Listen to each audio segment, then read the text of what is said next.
The Mythgard Academy. This is session number 4 of our discussion of Inferno. And sorry, I'm laughing at myself because I just did something really funny, which I think there are many different ways. My broadcast setup here is a little bit complicated. It always has been. And I've explored numerous ways to make errors in initiating my broadcasting. But tonight, I think I did something that I've never done before just now, which is I started up the entirely wrong GoToWebinar session. So I started it up and I just started talking and everything, and I'm like, okay, here we are, welcome back. And I'm like, gosh, everyone's really quiet today. No one's posted anything on the comments. And then I look and I'm like, oh, it's because I'm the only one here. Why am I the only one here? And then I realized it was entirely the wrong thing. So anyway, hi, now that I'm actually connecting with people, welcome. And apologize for the delays. As you can see, my brain is been in 100 places here. But we are ready to focus on Dante for a little while here tonight, especially since tonight we're getting to the real bits, right? I mean, to some extent, almost everything we've looked at up to this point has been kind of preamble in one way or another, right? All the way through. I mean, meeting famous people in limbo is fun and everything, but of course, the real meat of the hell journey is when we get down into the actual, the people who are really damned and watch the exploration of the meaty part of hell. So anyway, that's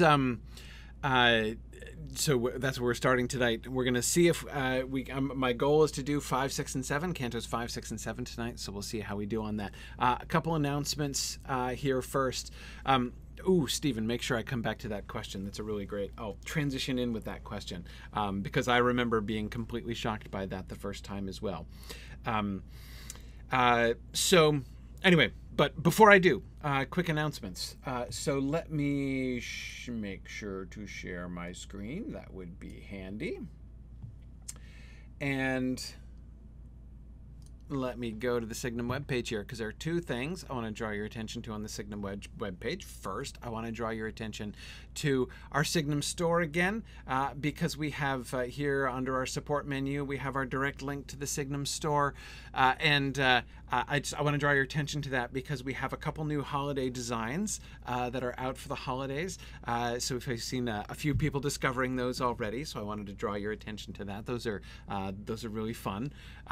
So that's the first thing. The second thing is quite a big thing. I mentioned it last week, but we have released our information about our new Signum Academy clubs. If you go to our Signum Academy page up here, you can see lots of information about our 4 different Signum Academy clubs. We have our book club, our writing club, our conversation club, and our translation club. So lots of reading and writing and language work.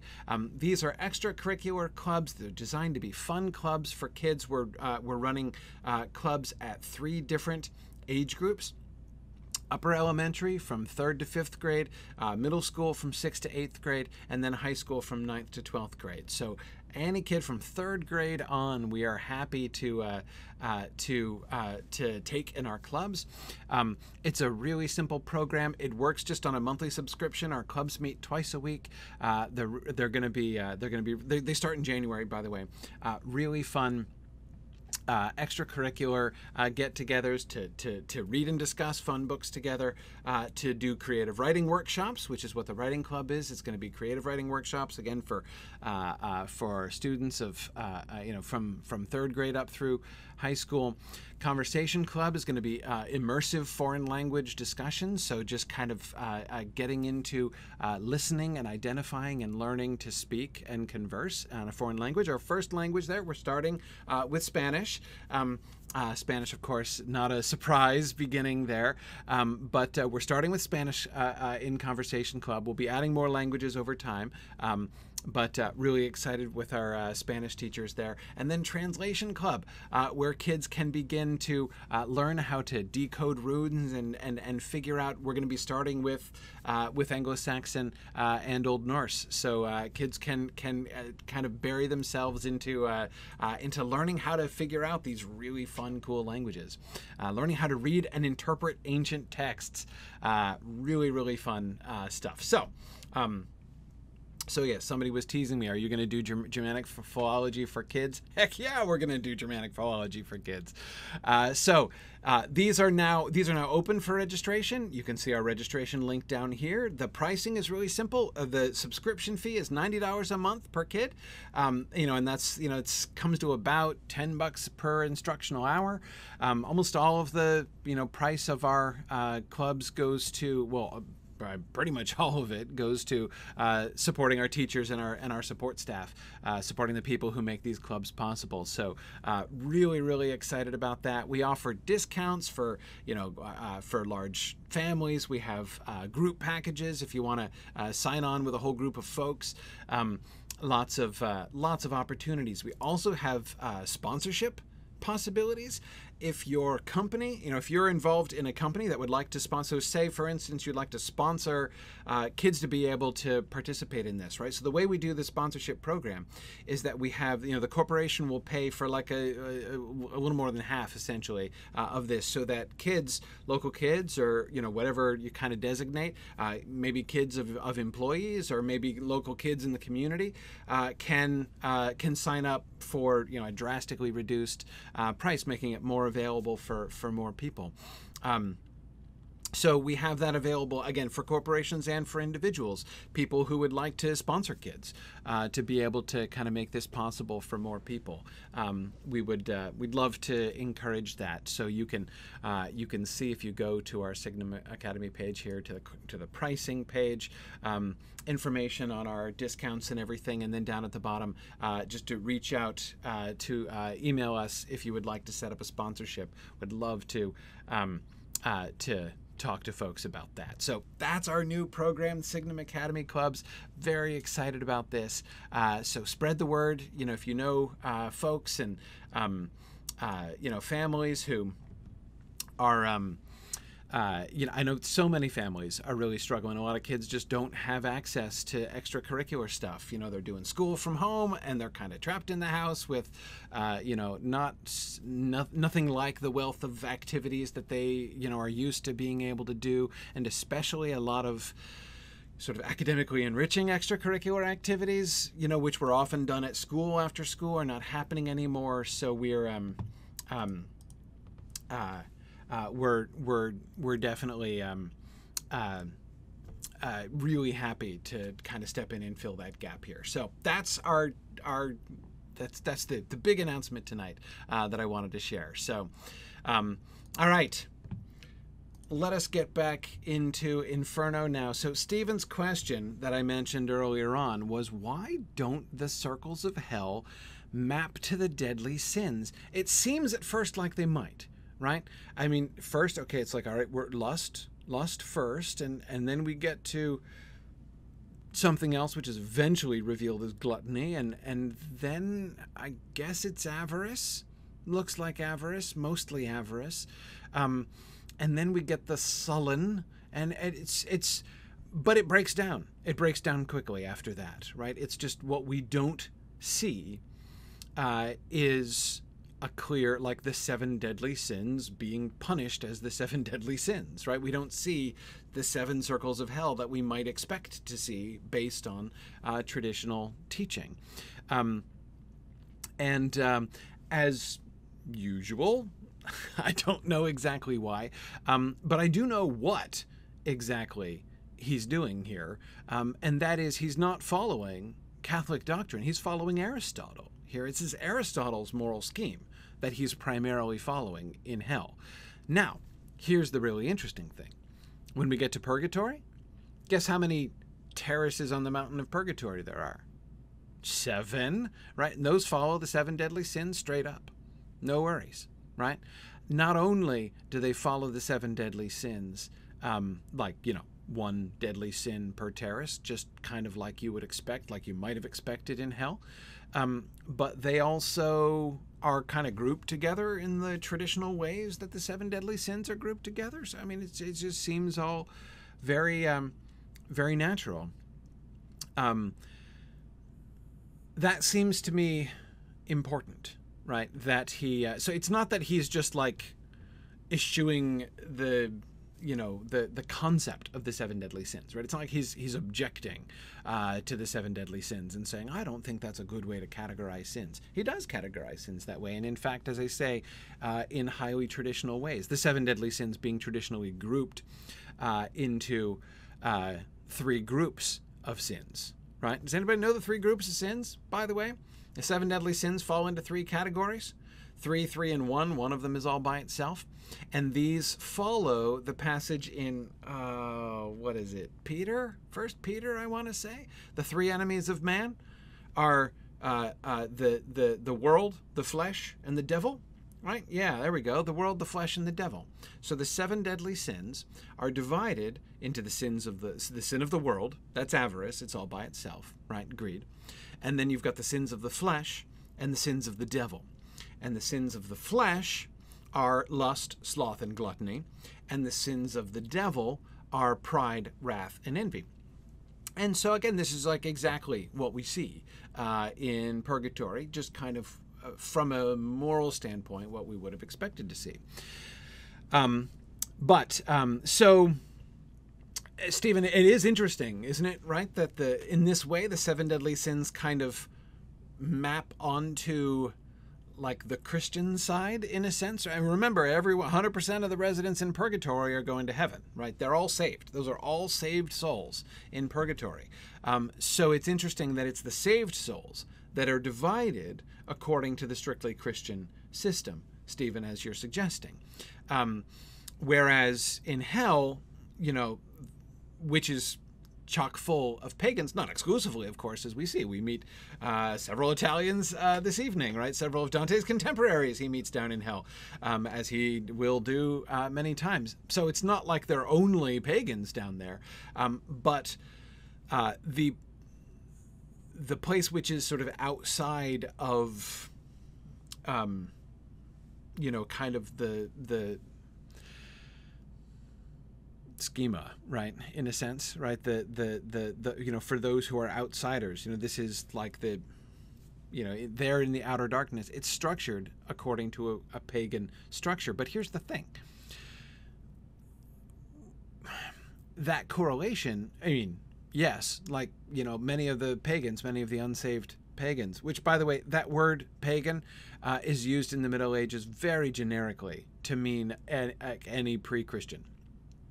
The only pre-Christians who are not called pagans are the Old Testament Jews. Like, nobody calls King David a pagan, right? Even though he's you know, before Christ, he's before Christianity.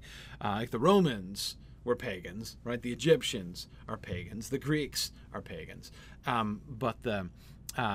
So yeah, don't get too up in arms about like what the word paganus means and all that kind of thing. It's used, as I say, quite generically in that sense.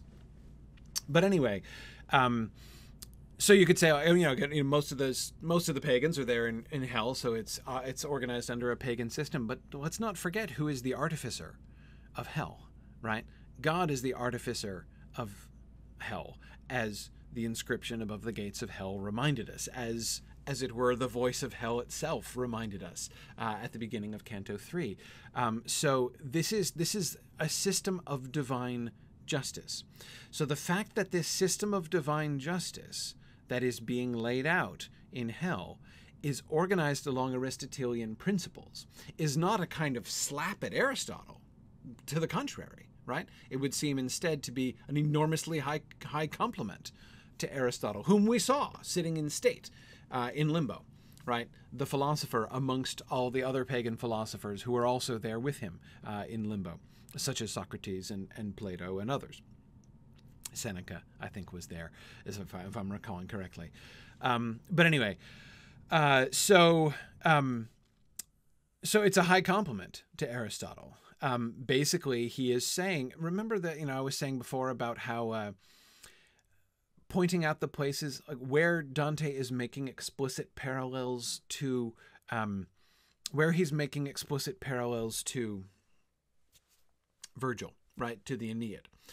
And he's not doing it in a merely kind of one-upsmanship kind of way, right? I mean, there is a sense in which, especially given the way the relationship between Dante and Virgil is complicated in this way. On the one hand, Dante is the student and Virgil is the master, right? So, I mean, he has made that role, that allocation of roles really clear among the two of them on the one hand.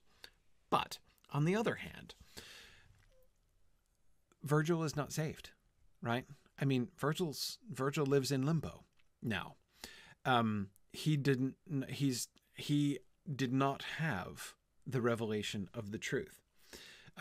Dante is being given the revelation of the truth. So not only does he have the benefit of revelation in the sense of being a Christian, right? And again, this is very much how they would have talked about it in the Middle Ages. But he specifically is he's being brought along on this journey. He's being called from heaven, right? The authority, we went through that, right? Virgin Mary to Saint Lucia to Beatrice to Virgil onto Dante. He's been being called and he's being brought upwards, right? From out of the darkness in the dark wood that he was in, down through hell, and then all the way up eventually into paradise where Virgil can't come, right? So on the one hand, Virgil is the master and Dante is the student. On the other hand, Dante is the privileged one. And Virgil, especially Virgil's poem that was written before his death, Virgil knows now, right? He knows the truth now. He can't see paradise, but he knows the truth.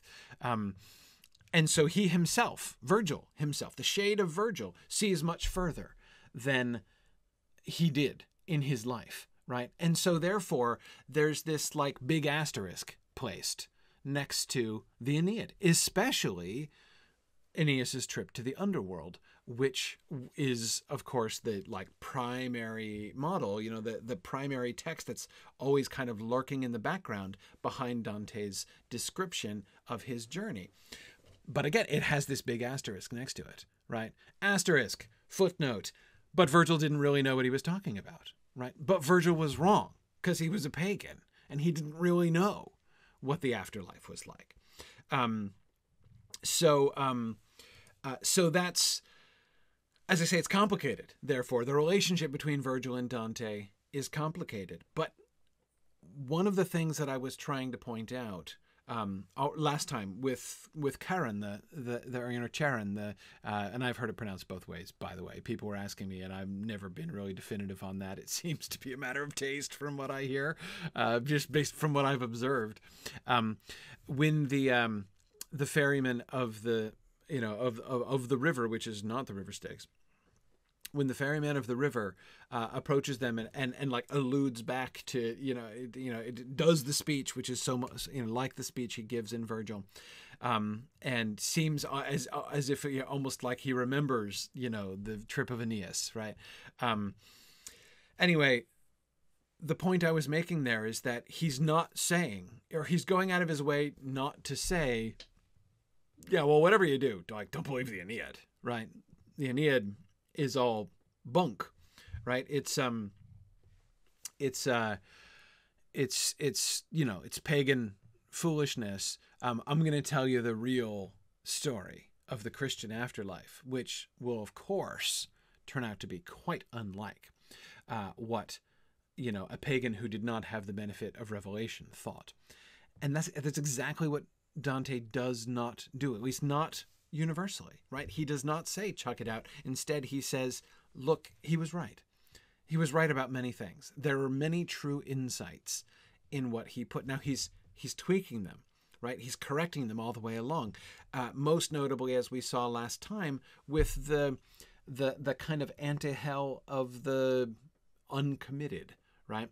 I talked about how in the Aeneid, the folks who are lurking outside and kind of hoping they could get on the boat but are not allowed on the boat are people who are unburied, right? And Dante corrects that, right? And he, instead of having it be a sort of this sort of external, sort of ceremonial, and most importantly, utterly disconnected to the particular choices of those souls. It's not their fault they didn't get buried, right?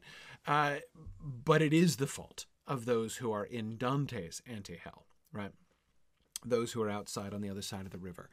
So he introduces a major shift, and yet he does it within the paradigm that Virgil has established, so that it comes off as a kind of clarification, right? A kind of correction, rather than a mere reversal, rather than a mere scrapping of what came before.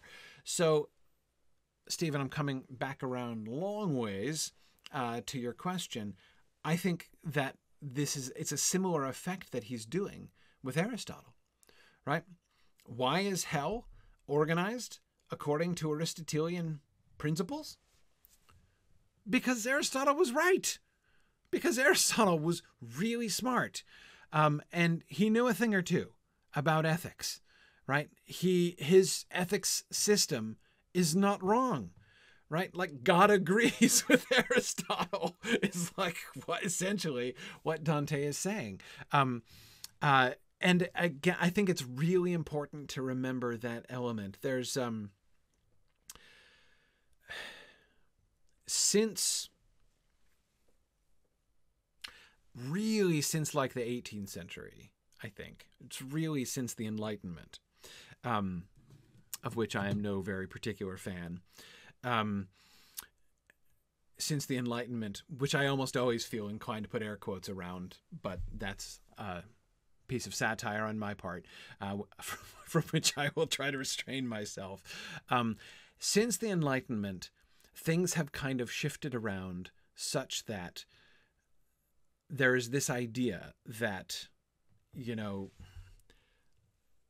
Christian teaching and pagan teaching have always been like either or, right?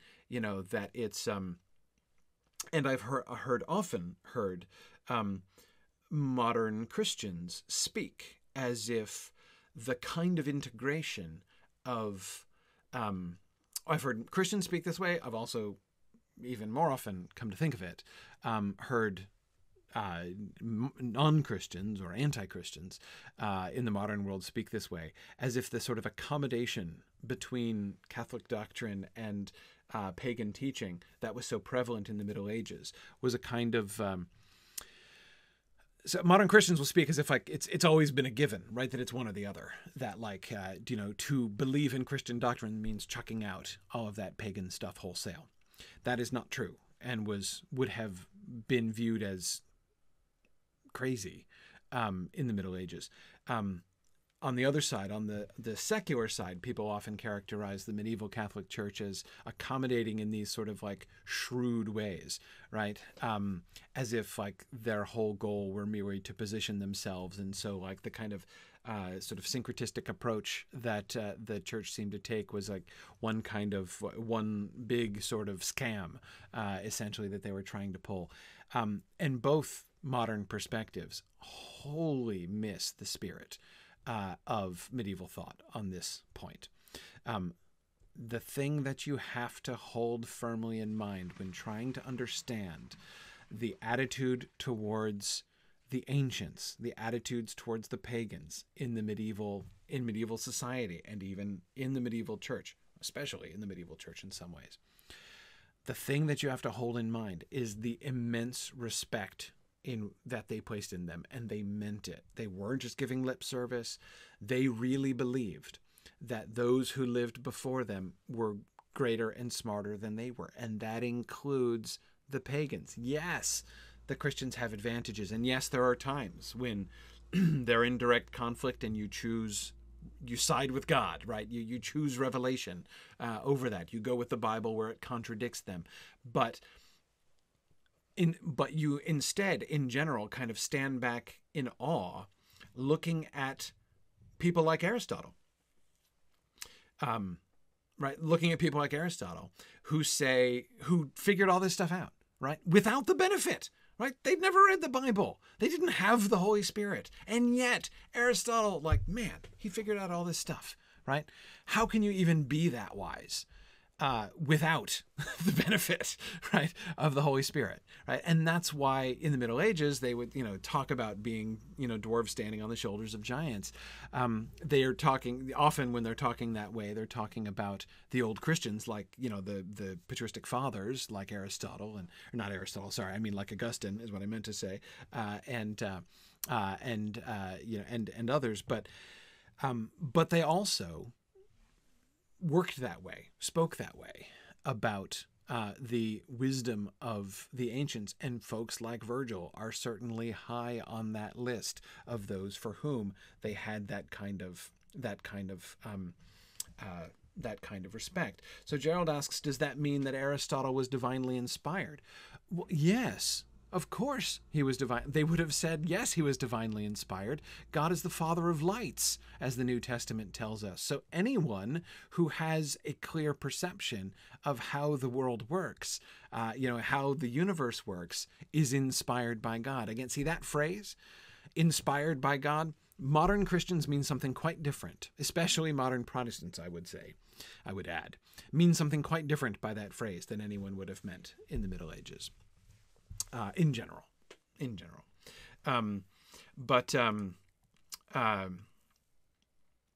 So anyway, yeah.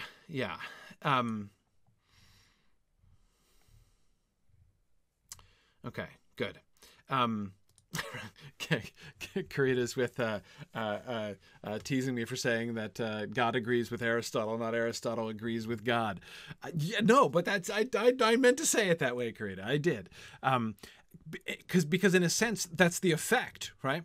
That is the effect that reading the Inferno has, especially since it's starting off along what look like 7 deadly sins lines, right? Not only do we start with 2 of the deadly sins, we start with 2 of the associated. We start with 2 of the sins of the flesh, right? We start with lust, and then we go to gluttony. So what comes next? Everybody thinks they know what comes next, right? So if the second circle is lust and the third circle is gluttony, the fourth circle, obviously, is going to be sloth, right? That's what comes next, the third of the sins of the flesh. And then it doesn't happen, right? And it's like, wait a second. I'm not saying it's like an incredible shocker or this kind of bizarre expose, but I do think that that is a sort of a kind of moment of surprise. That moment when they encounter Plutus, that's when the surprise is sprung. No, Plutus. Okay, so we're skipping sloth then. All right, that's interesting. Why are we skipping sloth? And so the kind of discovery, Karita, is like, oh my goodness, Aristotle was right.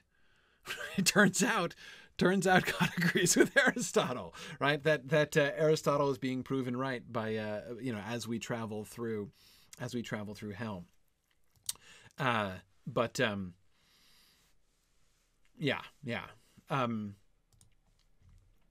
Okay. Good. So let's jump into the actual text, because we didn't get so far as actually meeting any lustful folks in the circle of lust. We talked about Minos sending folks to different places by wrapping his unexpected tail around himself, but we didn't get much further than that. So here we have now his actual first encounter with tortured souls. Well, other than the ones being tortured outside, the river. Now notes of desperation have begun to overtake my hearing. Now I come where mighty lamentation beats against me. I reached a place where every light is muted, which bellows like the sea beneath a tempest when it is battered by opposing winds. The hellish hurricane, which never rests, drives on the spirits with its violence. Wheeling and pounding, it harasses them. When they come up against the ruined slope, then there are cries and wailing and lament, and there they curse the force of the divine. I learned that those who undergo this torment are damned because they sinned within the flesh, subjecting reason to the rule of lust. Okay. Observations. What do we learn about the second circle from this? This is our introduction to the actual circle itself, proper, right? Now, I want to caution us here, and I've already broken this rule like a bunch of times tonight, so it's more of a guideline than a rule. But I would say, again, try to focus on not only what Dante says, but how he presents things. I talked about that twitchy impulse to go and read the notes, like whenever you come across something that you don't fully understand in the text, and how I'd like you to resist that. Here's the other thing I'd like you to resist. Try to resist, if you can, contextualizing, right? That is, you come to a circle, you come to a new circle, and it's really tempting to be like, okay, wait, let me look up which circle this is so I know what circle it is, right? Okay, this is the circle of lust, right? Good. Okay, now I can read the description. Don't do that. How Dante unfolds that, I think, is often really, really interesting, right? So one of the things that I want to be focusing on is not just how does Dante describe this sin? Like, given that it's a sin, he doesn't hang a sign to label them all, right? And often how he brings us into it, how he discloses what the sin is. Sometimes the people are described first, sometimes their torment is described first, sometimes it's revealed right away, sometimes it's not revealed for a long time. What are the effects of some of those different choices, different presentation choices that Dante gives to us, right? Anyway, that's so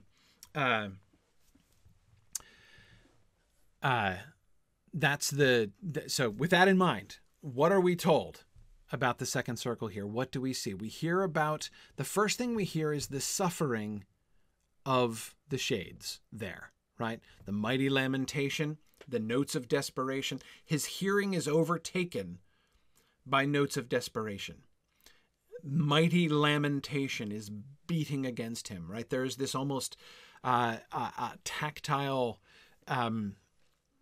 experience of sound, right? The sound of the sufferers in the second circle. Lots of air imagery, right? I reached a place where every light is muted, which bellows like the sea beneath a tempest, when it is battered by opposing winds. The hellish hurricane, which never rests, drives on the spirits with its violence. So the tormenting wind, there is this tempestuous wind that circulates continuously through the second circle. Battering things, so first, remember, we had the mighty lamentation, the sound of the notes of desperation beating on him, right? And then he looks and sees these tempestuous winds beating on the shades, right? Driving on the spirits with their violence. Okay. So the punishment, and I pause before that word, because it's not like, look, I'm not going to be shy about saying those in hell are being punished. Like, punishment is going on. But I'm really interested in patterns. This is one of the things that always fascinates me most about Inferno, about all of Dante, really, is looking at the relationship between what is happening with these shades and what they did, right? What their sins are.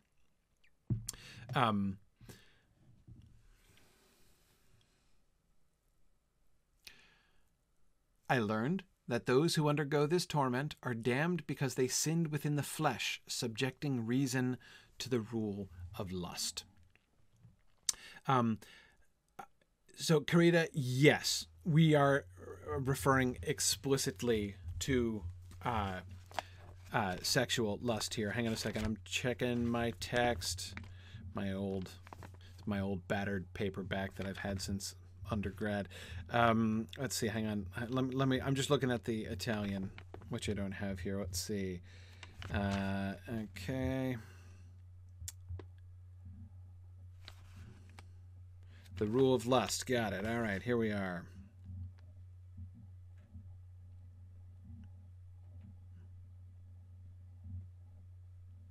Yeah, I don't know those Italian words well enough to comment on them. Yeah. Okay. Sorry. My look at again, I've told you I'm a very bad Italian scholar. If anybody else knows more than I, but I'm pretty sure. I mean, it certainly becomes more explicit. This is definitely about sexual desire. So I know, Karita, that you're thinking of the discussions that we've had recently. This was in Exploring the Lord of the Rings, wasn't it? About lust and how the word lust, when used in English in the Middle Ages, was a much more general word. And so the Middle English word lust, or list, which was another version of it, just meant desire. Kind of generically, and it can be good. Depends on what you're desiring, right, and the extent to which you're desiring it. But this translation, I think it's on the one hand, it is clear that the context is going to make it very explicit that we're talking about sexual desire here. But William, that is really interesting. The Longfellow translation, he says, is uses the word appetite instead of lust. That seems to me perfectly appropriate, right? That, after all, is exactly what he emphasizes there in line 39, right? What is the problem here? The problem here is not illicit sex. That is not how he introduces this, right? This is not you had sex in the wrong way and with the wrong people and are therefore damned. Why are these people damned? Because they subjected reason to the rule of lust, or William, of appetite, right? Longfellow there is thinking of the more traditional general medieval construction, which says basically that's what original sin is. Original sin is that appetite kind of wins over. Milton knew this. Paradise Lost readers, what happens with Adam and Eve immediately after that? What's the first thing after that? What are the first thing they do after they eat the fruit? They eat the fruit of the tree of knowledge of good and evil, and then what? Yeah, they drop into the bushes and get it on, is what happens. And the reason that they do that is that their reason is no longer driving the bus. Once they sin, once they eat the fruit of the tree, then their reason no longer is in control of the apparatus, and their appetites take over. So that's now, again, that's what Milton says. I'm not taking that as evidence for what Dante is saying. I am just talking about this overall thing that Dante is pointing to, which is the war between appetite and reason. For right reason, ratio recta, to be in charge of the system is how things are supposed to be. Everything is supposed to be subjected to reason. If you have appetite subjected to reason, you're going to operate appropriately, right? You screw up when your appetite is ruling, and your reason is not driving the bus. That is what they did wrong. They subjected reason to the rule of lust.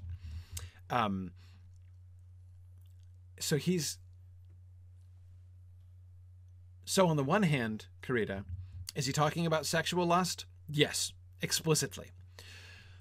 But is he talking about sex? No, not really. That's not the first emphasis in any case, right? Again, it's not about you had the wrong kind of sex. It's not about that. It's not about punishment for sex. It's about the right relationship between reason and desire. And if you chose appetite, if you indulged appetite instead of reason, over reason, that's the issue. That's the issue. We do meet some famous example, or at least they get pointed to, right? We get a list. This is common, right? We will often get lists like this of sort of celebrity folks who live here, and they're often a very interesting crew. She is Semiramis, of whom we read that she was Ninus's wife and his successor. She held the land the Sultan now commands.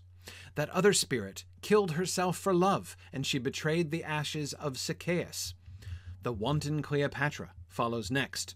See Helen, for whose sake so many years of evil had to pass. See great Achilles, who finally met love in his last battle. See Paris, Tristan, and he pointed out and named to me more than 1,000 shades, departed from our life because of love. No sooner had I heard my teacher name the ancient ladies and the knights than pity seized me, and I was like a man astray. So the list first. Those of you who know, let me address the weird one first. Those of you who know Homer are going to be scratching your heads right now, right? And be like, Achilles?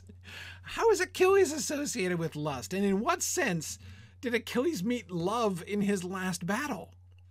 I mean, like, it's like, I've read the Aeneid and, you know, no, that's not what happened. So let me explain. He is referring to a story about Achilles, which is not in, remember, nobody read Homer. Dante didn't read Homer. Nobody read Homer, right? People read paraphrases of Homer. People read stories from Homer, but we don't know Greek. And there were no like really good verse translations of Homer in the Middle Ages. So when people in the Middle Ages are alluding to events or characters from the Trojan War, try not to think of Homer and the way that Homer depicts them, because they didn't know it. They didn't know that. They are way more likely to be thinking of them as they were depicted in Virgil, very much more likely. They are, but also in some of these other stories. So there is this story, it's an obscure story, and nobody in the modern world knows it at all anymore, because everybody now knows that it was not a really credible, like it didn't have a very credible source. But anyway, there was this story in circulation that Achilles was killed by Paris. He was ambushed and killed by Paris because he was sent a letter by one of Priam's daughters, if I'm remembering the story properly, and he was like seduced into coming to a clandestine meeting, and he was like ambushed and killed, and that's how Achilles died. So like, totally non-Homer story there, but that's why Achilles is here, because Dante has read that story, and desire was his downfall. Right, and so therefore that's what these people have in. What do these people have in common? These people primarily have in common that their passion led to their deaths. Achilles, through this sort of apocryphal story of Achilles, his passion, for the daughter of Priam led to his death. Cleopatra's passion led to her death, right, to her suicide by asp. That other spirit killed herself for love, and she betrayed the ashes of Sichaeus we're talking about. This is one of those that everybody would know. That this is not a circumlocution to be coy.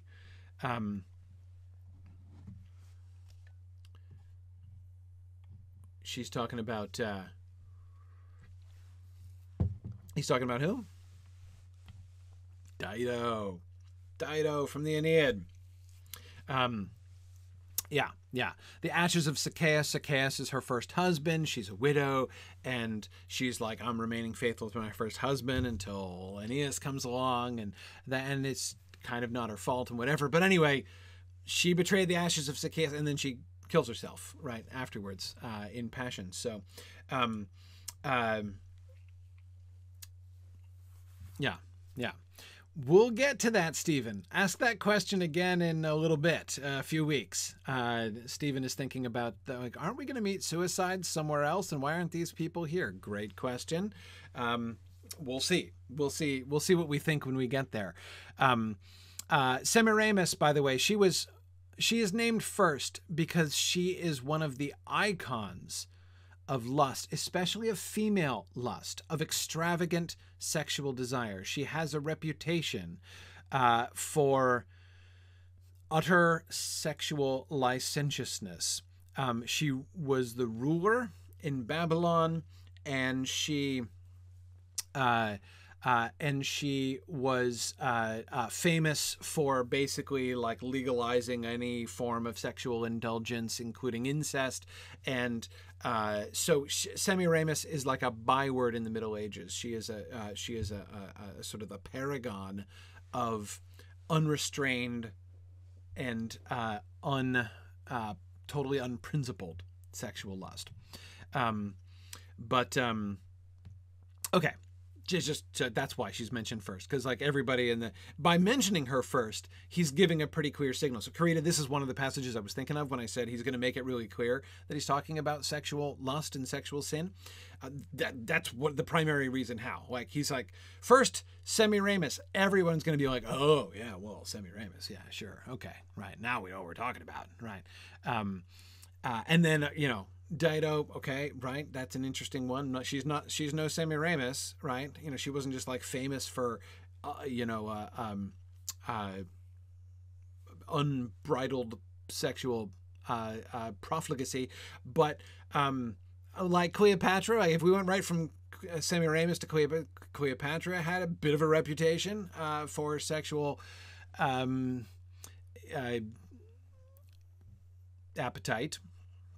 So if we went straight from Semiramis to Cleopatra, it would sound like it was just that kind of thing, right? And people who are just like, all sex all the time without restraint or order of any kind. But putting Dido in the middle is interesting, right? And it kind of changes that, because that's not Dido. That's definitely not Dido's story, nor is it Helen's story. But Helen, for whose sake so many years of evil had to pass, right? Helen, she chose passion, right? She eloped with Paris. Remember the guidance that he gave us at the beginning, right? Those who subjected reason to the rule of lust. And that's what we're seeing. With Semiramis, she was literally a ruler, right? She was the one who was passing laws. And she passed laws to which were like to promote passion, essentially, over reason. That's very bad. That puts her at the top of the list. Dido made that same call, chose passion over reason. Her reason told her to stay faithful to Zacchaeus. That's the decision she had made, and she chucked it out the window when Aeneas came along. Wanton Cleopatra, enough said. Helen, also someone who chucked things out the window for passion.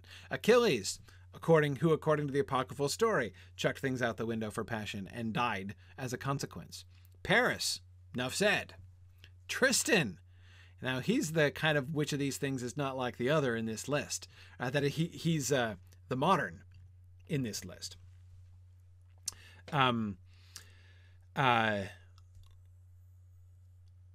Yeah, he was the modern in this list.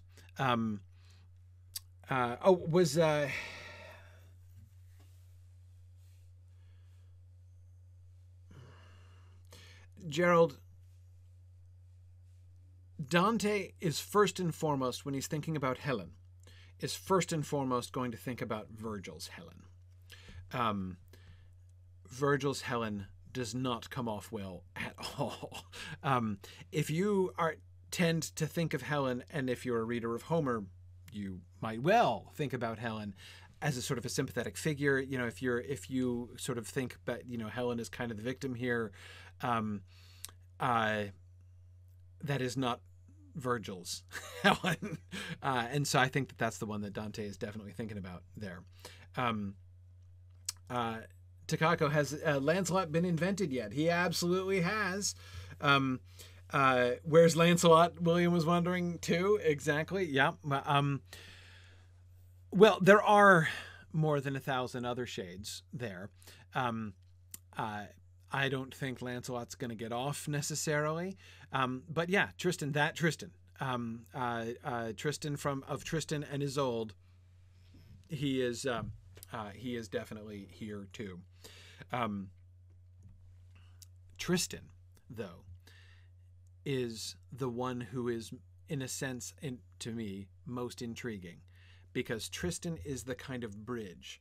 All the rest of these are ancient and classical figures. Tristan is a modern figure. Now, a modern literary figure, yes, not a historical figure necessarily, but that's okay. He's a modern figure, but more importantly, he is one of the figures of courtly love. Tristan and Isolde are two of the most famous courtly lovers in all of European tradition. Lancelot and Guinevere are two others, certainly, but Tristan and Isolde are very famous courtly lovers. That a courtly lover should remember what I said about courtly love, right? What happens to you when you are a courtly lover? You are ennobled, right? It is a path of moral improvement. And in Dante's case, it certainly is going to be one. His relationship with Beatrice is certainly having that effect on him. Not so Tristan. He is drawing a line in the sand here. On the one hand, he is saving courtly love. Dante, I mean, right? Dante is transforming courtly love into a spiritual thing. And at the same time, he is rejecting the traditional version. I said last time, don't think that courtly love stories are just about flowery speeches and admiring the lady from a distance. All courtly love stories are focused on getting the woman into bed. That is always the point. The consummation in the final act of Venus is the centerpiece of almost every work of courtly love throughout the Middle Ages. It starts to change a little bit towards the end, but not really. I mean, that never actually goes away. But we see Dante distancing himself from that. Tristan is in hell. And why is he in hell? He is in hell for being a courtly lover. Well, anyway, that kind of courtly lover, right? If you subject passion over reason, you're out. Now, notice what he's done here, right? Notice what he's done. Carolyn, no, Tristan and Isolde, they consummated their love with great prejudice on multiple occasions. Different versions of the story do it differently, but no, that's again, I'm not saying there exists no version of the story in which it wasn't consummated. There probably does, but I don't know a single medieval version in which it wasn't. Their love is consummated on multiple occasions. Yep. Anyway, okay. But again, the thing to notice. What is the effect of love? It elevates you, morally improves you, right? And how? What is it that does it? Passion, right? It is desire that brings you out of yourself. And no, Dante puts the smackdown on that right away, right? It is not. The passion of love, that passion which goes against reason, that element of the story. And honestly, it's like one of the only elements of courtly love that has survived almost uninterrupted into like modern Hollywood, right? I mean, there's not a whole lot of, you can see if you know a lot of courtly love stuff and you look at Hollywood romances as they're depicted in modern films and stuff, you can see ways in which the medieval courtly love system is the ancestor of a lot of those ideas. But it's a distant ancestor, and the child, the descendant doesn't look a whole lot like it, right? There are many differences. But one thread, which is consistent all the way through, is the idea that once love grips you, you're helpless, right? This idea of like you're just, when you fall in love, man, like it's over. You can't fight that. Nobody can fight that. Nobody can fight being in love. Whether you're Dido and baby Cupid is sitting on your lap and stabbing you with his arrow and making you fall in love with Aeneas, or whether you're Tristan and Isolde drinking love potions, right? Literally, physically drinking love potions and falling in love with each other that way. Whatever it was, the idea, however the concept is kind of realized, so it's sort of embodied in the story, the idea that love is this irresistible passion, right, that sweeps over you and you can't do anything about it. It is not in your control. That is a dominant element of love stories still to this day. People still talk that way to this day about love and falling in love. Dante, in this canto, remember, began the canto by saying, nope. That is the sinful element. That thread is the bad part. If you permit your appetite, your desire, to overwhelm your reason, if you subjugate reason to appetite, to lust, you're lost. That's what losing looks like, right? And so putting Tristan in there is kind of like that reference to reason and appetite is the shocking intro, right? The inclusion of Tristan in the list of condemned lustful folks is the serious warning shot, right? And then we're going to get the full attack on the traditional, some of the most, in their way, sacred within the context of this tradition, ideas of love are going to come under assault in the rest of this canto. So we get Paolo and Francesca. Francesca is the one who speaks, right? She's the one who talks about this. So there are these two people that he meets. Now, these are historical figures. This is it's like contemporary political scandal, essentially. This is somebody who died, I think Francesca died in Paolo also, died in, I think, 1285, like 15 years before the time of the Inferno. So this is recent history, right? And it was so these were recognizable political figures who had this affair and then died. And she's telling their story. Love that can quickly seize the gentle heart took hold of him because of the fair body taken from me. Paolo fell in love with her because she was hot. How that was done still wounds me. Love that releases no beloved from loving took hold of me so strongly through his beauty that, as you see, it has not left me yet. Love led the two of us unto one death. Cana waits for him who took our life. Cana is the name of the ninth circle of hell. That's the bottommost one. They were both murdered by her husband, his brother. She cheated on her husband with his brother. Excuse me, sorry. I meant to say that the younger brother of the bad husband and the young, beautiful wife fell desperately in love one with the other, in the grip of this irresistible passion, as so often happens in marriage. And then they were cruelly slain by her jealous husband, his jealous brother, who is obviously the bad guy and is going to end up in the ninth circle of hell. This story, it's like it could be every courtly love story, practically. The young wife of the older husband who is not very nice or positively horrible, alternatively, and the fetching and compassionate younger brother / servant / whatever, wandering errant knight, and then and the jealous husband, and all very sort of standard, right? Now, Carolyn, the important thing here, who's talking? Who's talking here? Who's saying all this stuff? Love that releases no beloved from loving. Francesca's talking, right? As you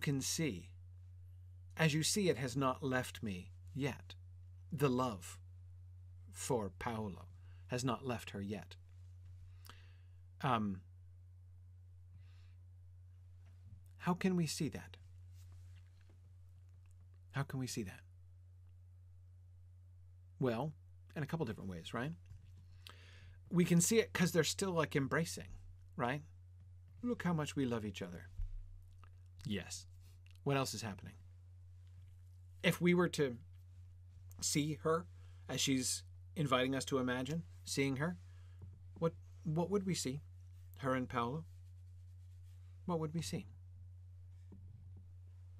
What were we told back in the first slide about the second circle? What's going on in the second circle? What's happening to the shades in the second circle? Yep, he's right next to her. The two of them together. And what are they up to? What are they doing? What's happening to them?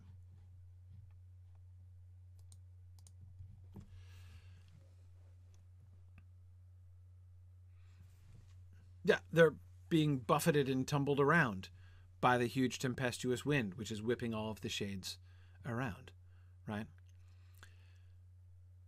As we can see, her love has not left her yet. She is still embracing Paolo. As we can see, because she's being tumbled around the second circle of hell, love has not left her yet, right? It has a double edge here, if you see what I mean by that. There's an irony in her words. I find Canto 5, let me say this a different way. I find the reception history of Canto 5 to be one of the most fascinating reception histories of any of the comedy, any parts of the comedy. Many of you probably know Paolo and Francesca have been there are operas, there are paintings, there are poems, there is, oh man, like Dante's depiction of the love story of Paolo and Francesca has inspired, like this made them the romantic hero and heroine of, you know, many romantic and moving treatments over the course of many centuries since this was written. And I can't help but think that every single one of those who respond that way are utterly missing the point of this canto. There is a disconnect between the perspective that she describes. There is a deliberate, she's the hero of her own story, right?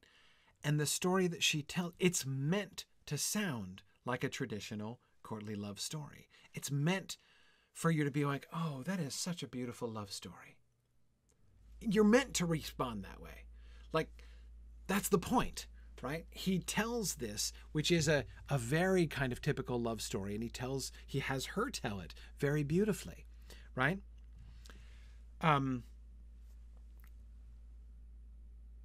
But the whole point, they're in hell. They are damned for this. They are being punished. And how are they punished? Why are they tumbled around? Why are the shades tumbled around with the wind?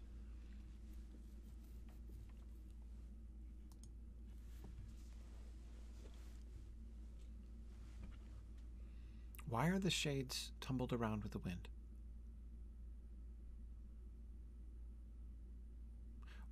Why should the lustful have that happen to them?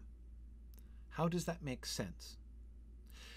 Notice I'm operating under a premise based on previous readings of the text that it does make sense.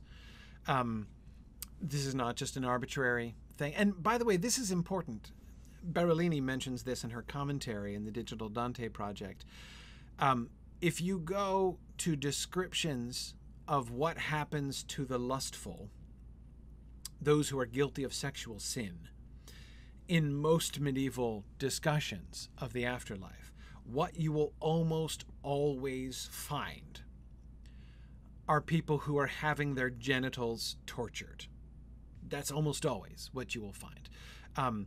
The pleasure, the illicit pleasure of immoral sex is being punished in the afterlife by pain, sexualized generally, almost always genital-oriented pain afflicted as a consequence, as a punishment for the sin that was committed. That's generally what you find in medieval treatments of this kind of thing. That's not what Dante shows at all. It doesn't give us anything like that. In fact, there's nothing explicitly sexualized at all about their punishment.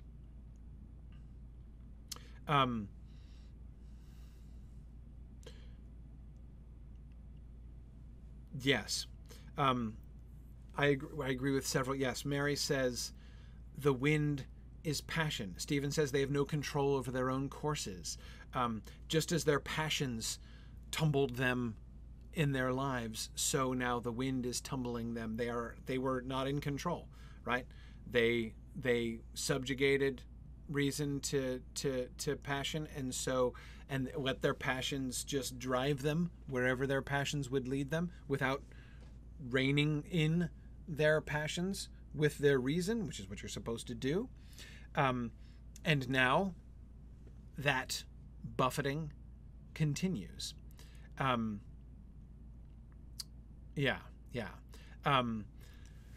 So it is, and yes, Carrie, you're right. I said not explicitly sexualized. All I meant, Carrie, was that, again, there's nothing like the genital torture. Like that, it's not.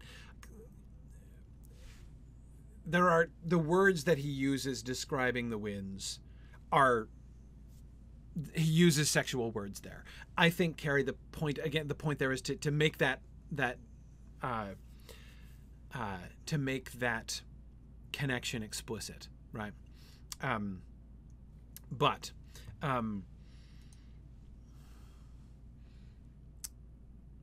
exactly, by abandoning their reason and allowing their desires to just take them to generally the destruction that their desires to, most of them led to destruction in their lives, like the list that we saw, right? All of them, for all of them, 100% of them, their passion has led them to destruction, in the sense that it has brought them to hell, right? And eternal punishment down here in hell. But what is the punishment? It is not retribution for the crimes that they committed. It's not a measured retribution. Notice the pattern. It is a continuation, right? You chose this. You chose to let your passions buffet you around, right? And carry you wherever they would. Therefore, in eternity, you will be buffeted around. That thing that you did, that thing that you chose, is going to be perpetuated on you. You're going to be left to that for the rest of time. And that's one of the reasons why I hesitated earlier when talking about the word punishment, when using the word punishment. Because it isn't exactly a punishment in that kind of, again, it's not a, I am going to do to you like an opposite thing. It's different. It is a continuation. William Coley says, didn't Boethius have say something about the greatest punishment for the unrighteous as being them getting what they want? Yes. Continuing in their sin. Yes.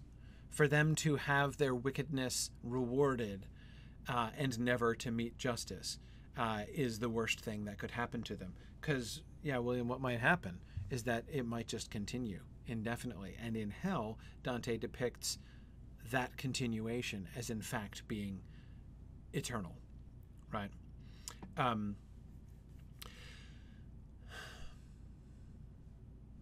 Francesca is still, she is still the tragic heroine of her tragic story in her own mind. She is still, it's not left her yet. She's still being buffeted around by that same passion. In her framework, that's tragic, and it's beautiful, and it's sad, right? But her framework is tumbling and buffeting around hell. And when we back up and look at it from further away, it's still tragic, but in a different sense. There is a tragic irony here. And that irony feels to me very much deeper when I see many of the artistic responses to this, which only hear Francesca and don't see the context, right? Or think again of this as to see Paolo and Francesca as completely tragic heroes of this. That seems to me profoundly to miss the point. Or rather, again, if you do that, you're being sort of tumbled around. But are we sure? Is he really just turning courtly love completely on its head here? Now, somebody was asking about that in the context of, hang on a second.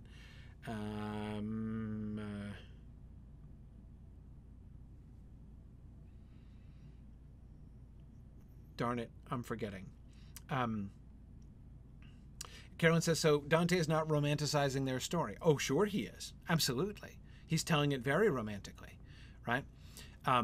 He is making it an excellent example of the courtly love genre.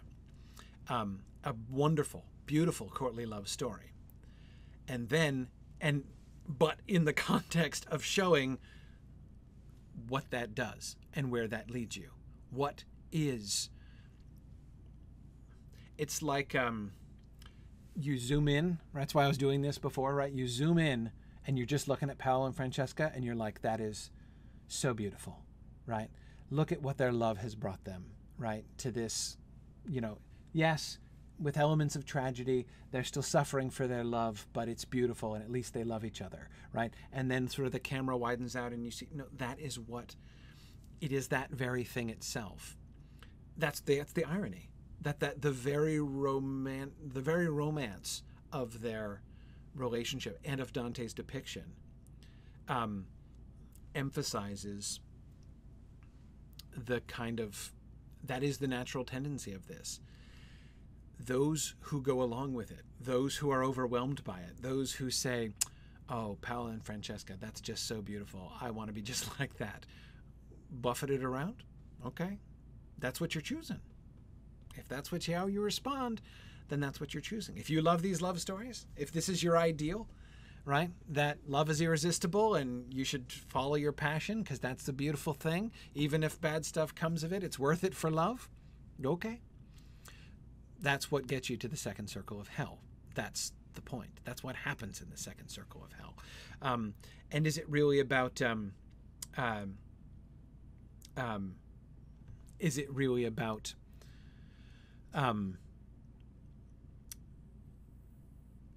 turning courtly love on its head? Yep. Yet if you long so much to understand the first root of our love, then I shall tell my tale to you as one who weeps and speaks. One day, to pass the time away, we read of Lancelot, how love had overcome him. We were alone, and we suspected nothing. And time again that reading led our eyes to meet and made our faces pale.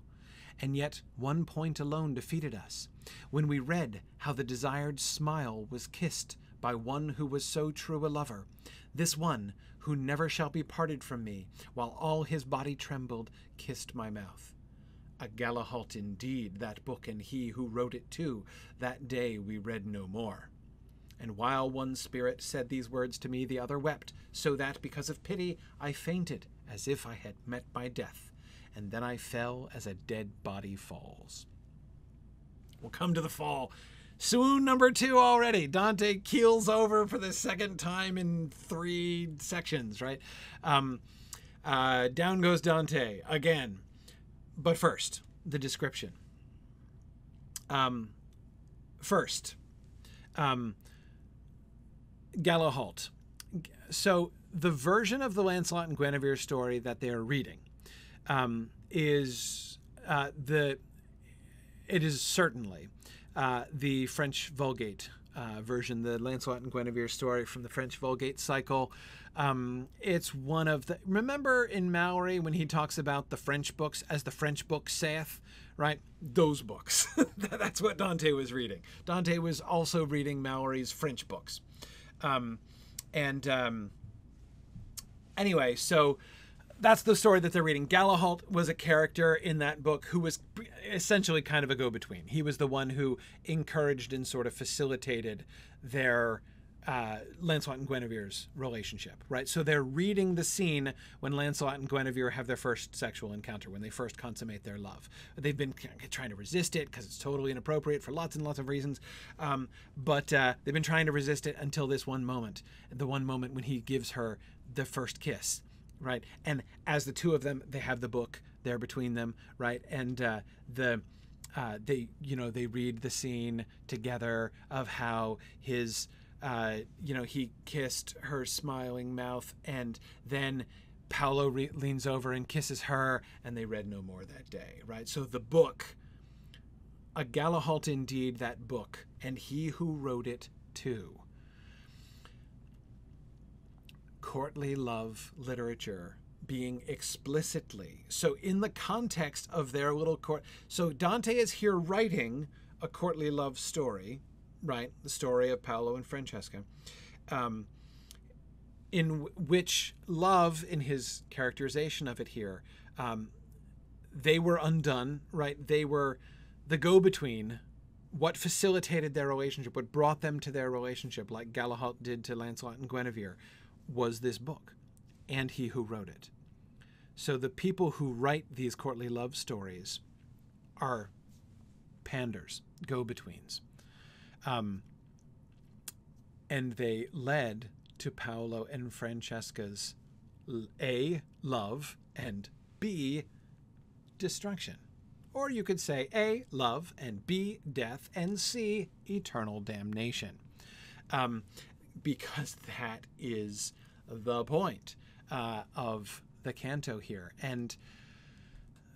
But again, you might say, gosh, that's an awfully harsh reading of this canto, right? Is it not okay to like the story of Paolo and Francesca at all? Does Dante not want us to have any sympathy with Paolo and Francesca? Is it all this like horrible irony? Well, yes, I think it is. But I think that he himself is part of the butt of the joke, in a sense, if it's a joke. It's not exactly a joke, but he is part of the... he kind of comes in for the criticism here. And his fainting is what shows that. Remember the last time he fainted and the conversation that he had with Virgil afterwards. Remember what Virgil says to him right before the gate, when he's like, what does that writing in the top of the gate mean? And remember Virgil's slightly non sequitur-ish answer to that, right? It means stop being a baby and let's go, right? Is essentially what Virgil says. It says you must leave cowardice behind, right? And what's the first thing they meet? The cowardly, right? Those who wouldn't commit to anything. And Dante's like, oh, I don't know. And ooh, should I get into the boat, right? And what happens? Bam. And remember how we were looking at the imagery, the description of him right as he was swooning, and how that imagery connected him with the souls who are being tormented for not committing, for being cowardly, as Virgil says explicitly, right? He is connected to the, like, this is he is splattered with this same paint himself, right? And that is even more explicitly true here, right? I mean, look, if there is one place in hell where Dante is going to run into trouble, the place where the courtly lovers go, yeah, well, 'cause yeah, he's been guilty himself. He is a courtly love poet, and his courtly love poetry has not always been spiritual in nature. He himself was believing in this, right? He himself was a proponent of courtly love. He was one of those writers of courtly love. He connects with Paolo and Francesca. And he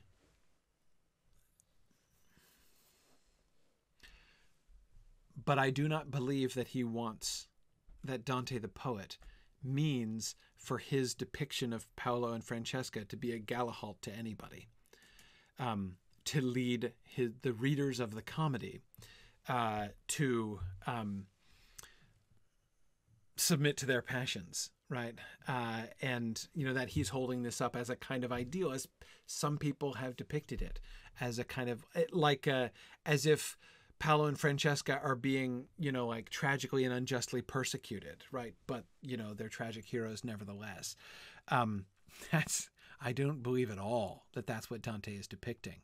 And I think that his swoon, just as before, his swoon shows his culpability. How does he describe the swoon? And then I fell as a dead body falls. It's like death, right? My gloss on those last lines is basically him sort of acknowledging, if I died, this is where I could end up, right? Like this is, you know, me dead falling. Well, I would fall among these lovers here. This is probably, or again, maybe he would be up with the uncommitted if he's too cowardly. Again, both of those things, those are the things that he most resonates with. Those are the things that he's connected to. And I think we can see that connection. So there's so many levels of irony in Canto 5, I think. It's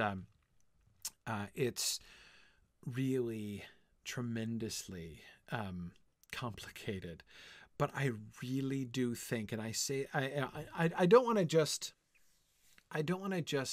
I'm not trying to say that all of the great geniuses, all of the great writers and artists and everybody who have read this canto and been inspired by the story of Paolo and Francesca and made paintings and poems and operas and everything about this. I'm not saying those were all simps who missed the point, right? I'm not saying they're all morons who didn't get the true insight of the story, which I fortunately have. That's not my point.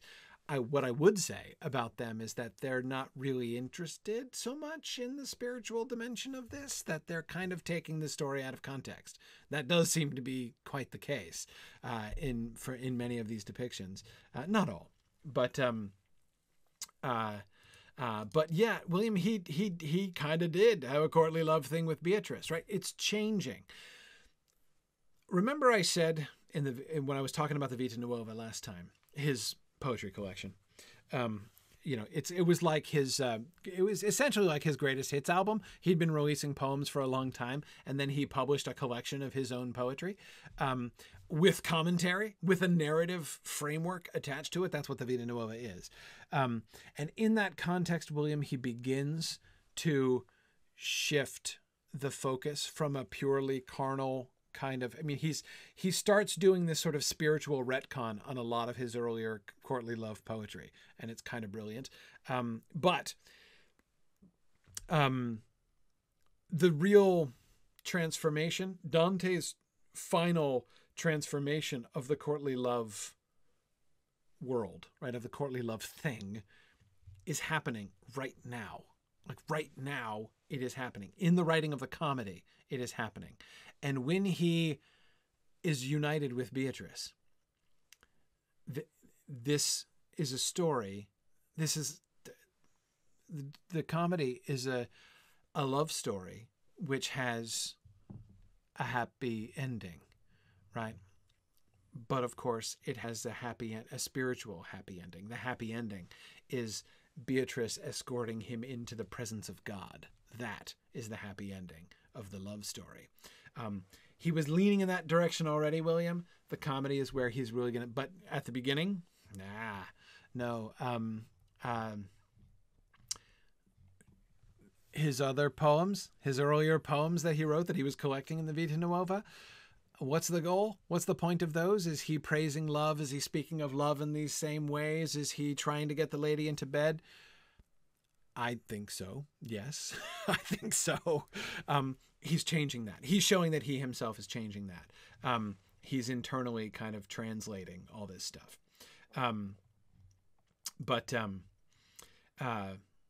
Anyway, so this is real personal for him, not just personal for his own experience, but as a writer.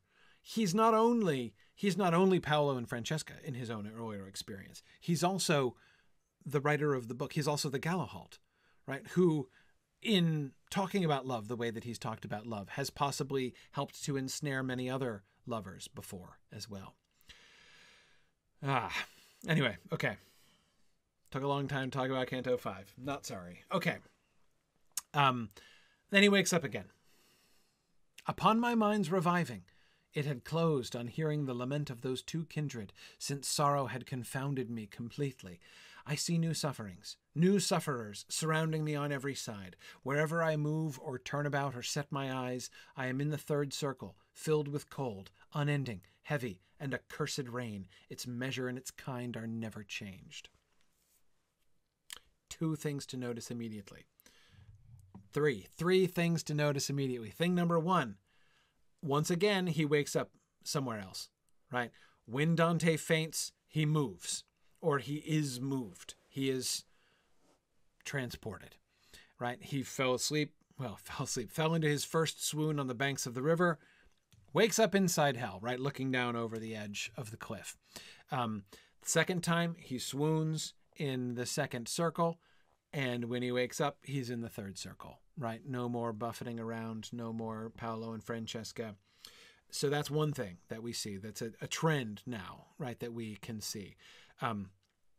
Dante is moved out of the area, that area which connected with him, that area which sort of involved him in some way, such that he falls down into a deadly swoon in both places, a swoon which is like death or like sleep.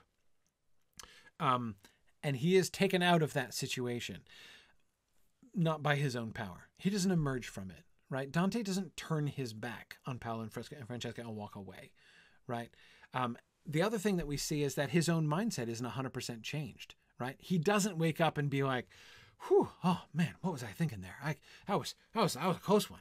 Right? No, he doesn't do that at all. Right? On hearing the lament of those two kindred. And I think he means kindred to him. Like they're kindred spirits to him. He found kindred spirits in the second circle of hell. Right? He gets Paolo and Francesca. He gets them. Right? They're just like him. And he sees that. He acknowledges that.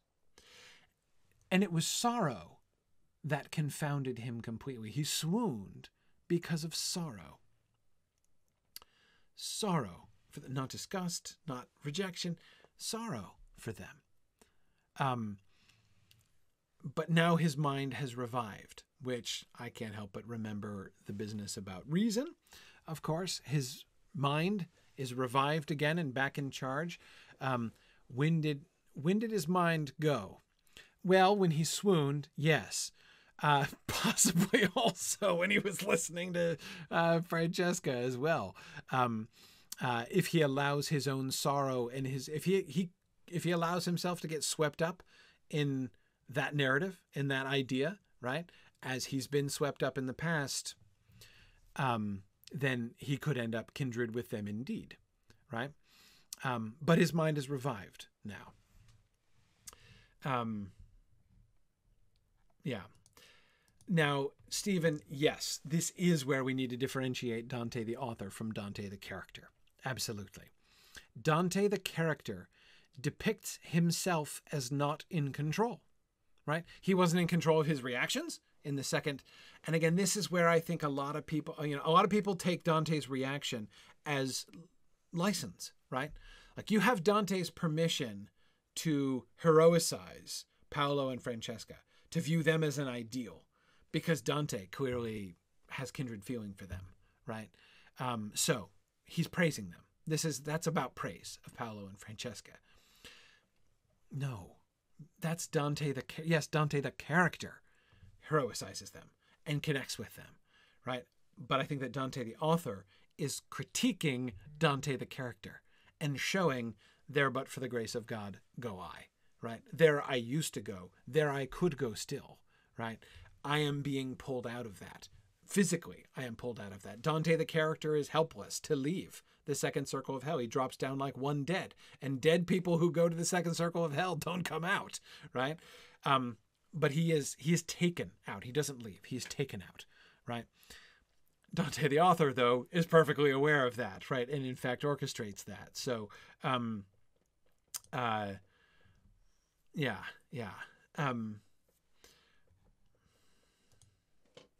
yes, Brian, he can't escape the sins of which he may be guilty on his own. He is rescued by an outside power.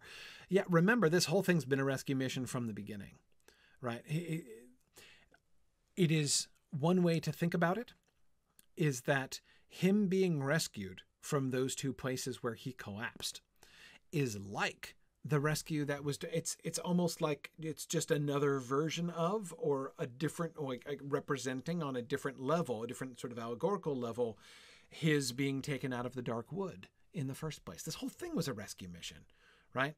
That was the message that was coming down from Mary to Lucia to Beatrice to Virgil: rescue Dante, right? And we see him being rescued. By whom is he rescued? Presumably the same folks who rescued him before. Now, Carrie, he hasn't explicitly attributed his rescue, like his movement, to anybody. In neither case does he say anything or speculate about how he got to the new spot that he wakes up to find himself in. Which is interesting. We'll come back to that at other points, I think. Okay. New sufferings, new sufferers. This circle is an example of one of those places where Dante does not tell us right up front. He doesn't give us that, like last time he gave us the kind of key to understand the second circle from the start, when he talked about the subjugation of reason to lust or appetite or passion, right? That was the key to the whole thing. And he handed us that key at the start. Here, we have no idea what's going on. I see new sufferings, new sufferers surrounding me on every side, wherever I move or turn about or set my eyes.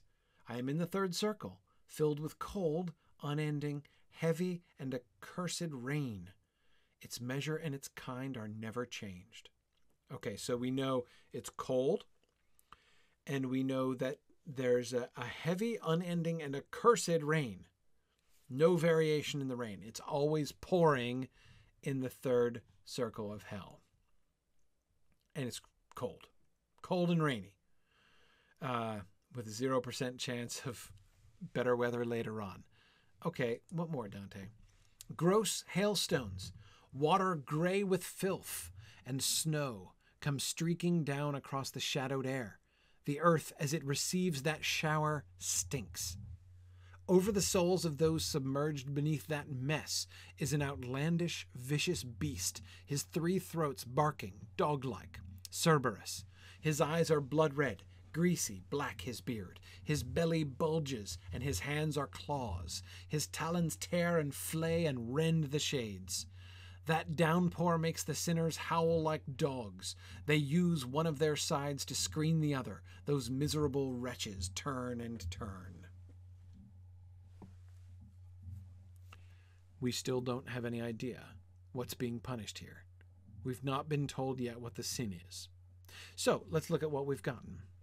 Since Dante has decided to withhold that information from us, let's instead focus on what he's inviting us to focus on, right? Let's look at the description. So we got the cold, steady rain, hailstones, water gray with filth, and snow come streaking down across the shadowed air. Everything is dirty. The hailstones are gross. The water is gray with filth.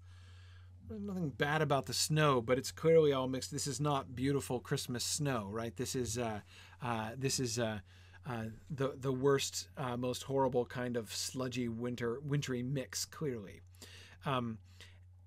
So coldness, rain, dirtiness, and stink, right? When the ground receives the water and the hailstones and the snow, reek comes up from the ground. So bad smell, filthy, wet, cold, and Cerberus. So, yeah, what is Cerberus? Cerberus, not a dog. He's dog-like. He has 3 throats, and he's dog-like. His 3 throats are barking, dog-like. But he's not a dog. He's got a beard, for one thing. His hands are claws. It's not that he has long claws on his paws. He's got hands with claws.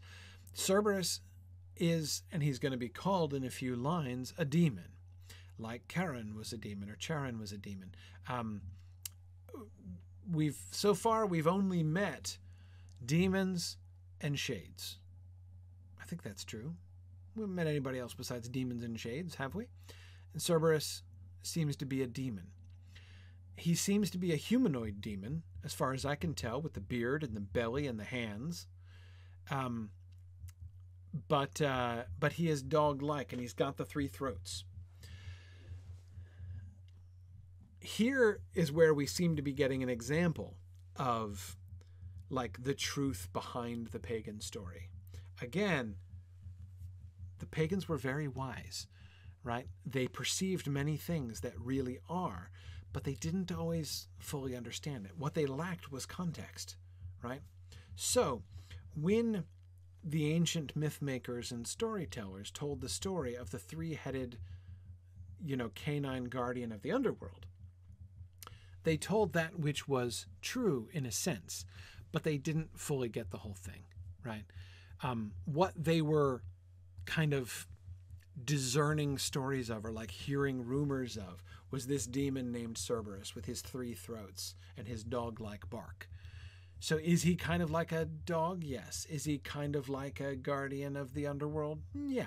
Yeah, you could see why they would say that, right? But they didn't have the whole picture, right? And here we see the real story, and we see him raking and rending the shades.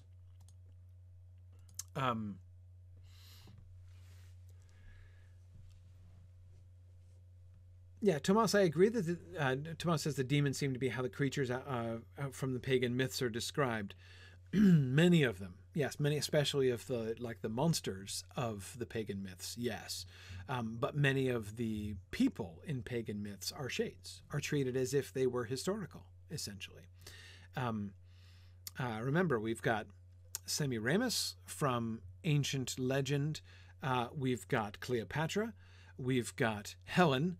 We've got Achilles. And we've got, I almost said Troilus, not Troilus, Tristan, all together there in Dido. Right? So, again, creatures of people, of myth, legend, story, ancient, less ancient, much less ancient, right?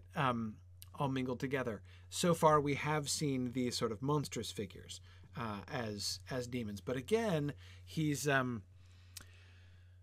so he is kind of giving us the true story, but he's not giving us a true story which merely contradicts what people like Virgil say. Virgil described Cerberus. It was a big moment. They had to get past Cerberus because he's the guard dog of the underworld.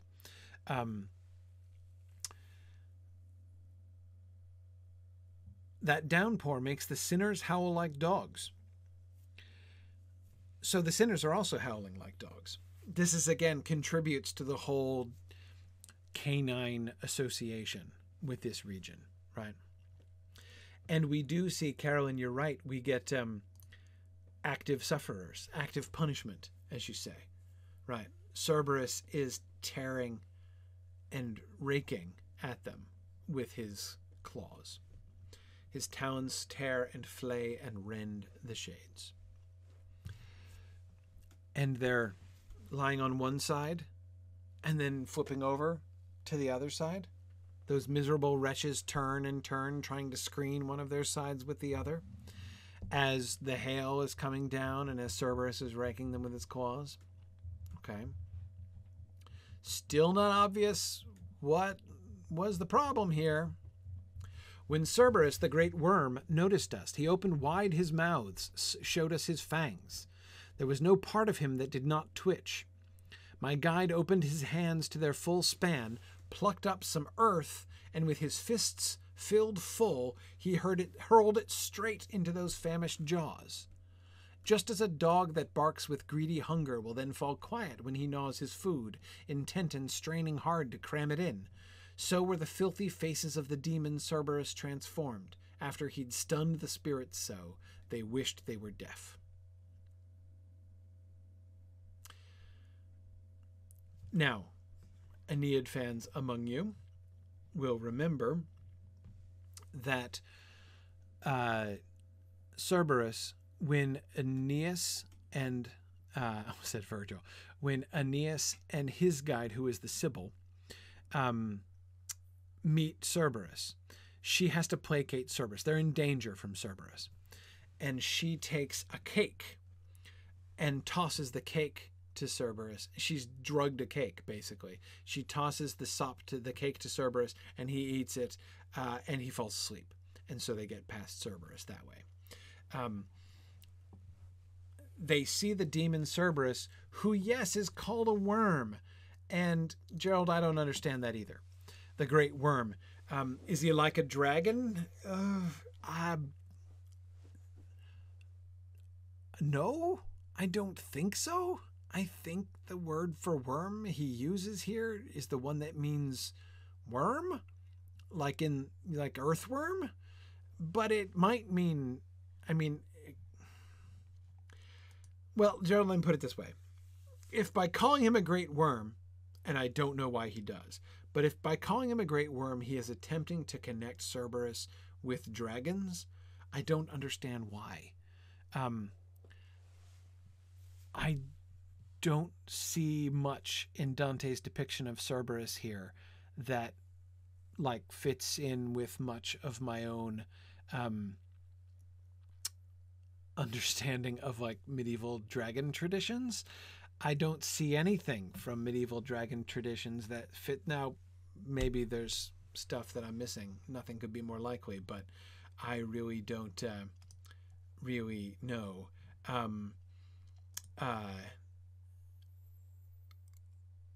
Now, Mary, that's really interesting. So, William, the WYRM spelling, that's an Anglo-Saxon thing. Yeah, no, it's really that distinction, I am pretty confident, does not work in Italian.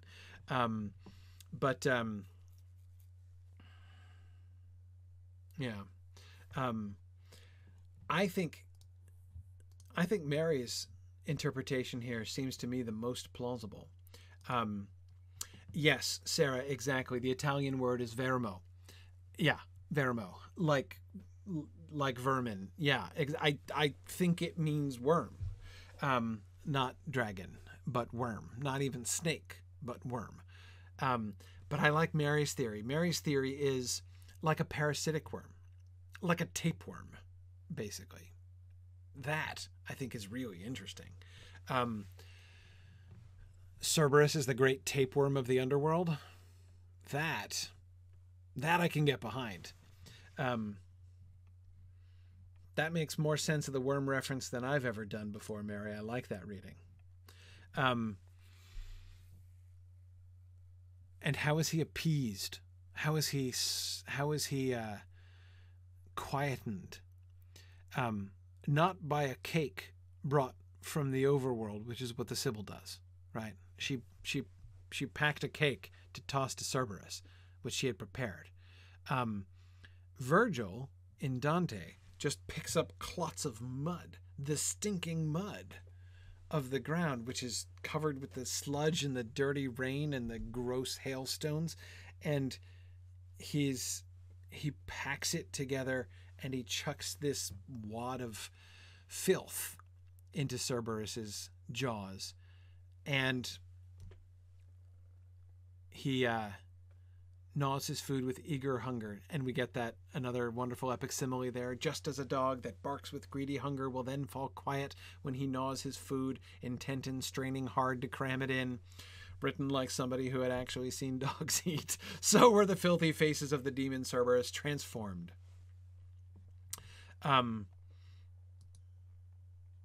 Yeah, so, and Sarah Duncan, I agree, it does seem odd to mention that he had stunned the spirits after mentioning that he had quietened rather than before. I agree. Okay, so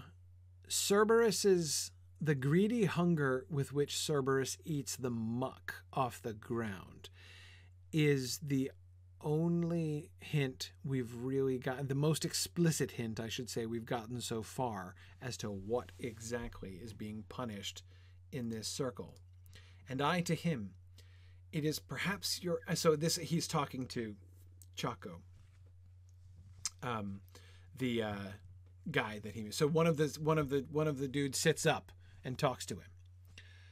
And I to him, it is perhaps your anguish that snatches you out of my memory. Chaco, when he sits up, says, hey, you were alive when I was alive. Or like, you were alive before I was dead.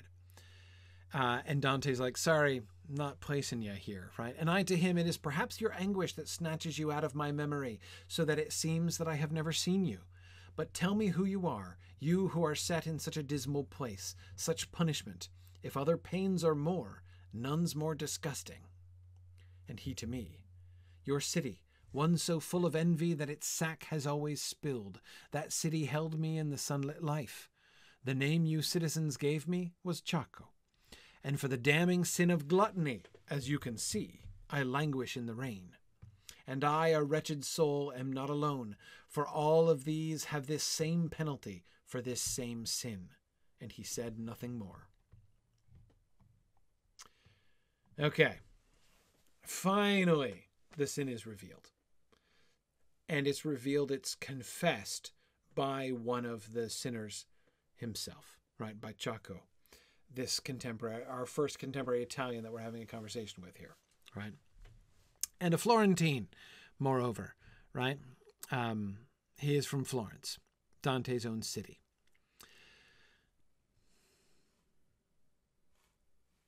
It's late.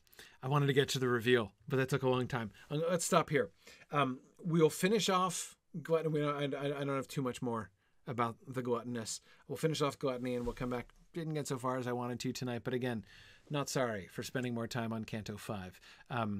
At least I left Canto 5 behind, which many have not.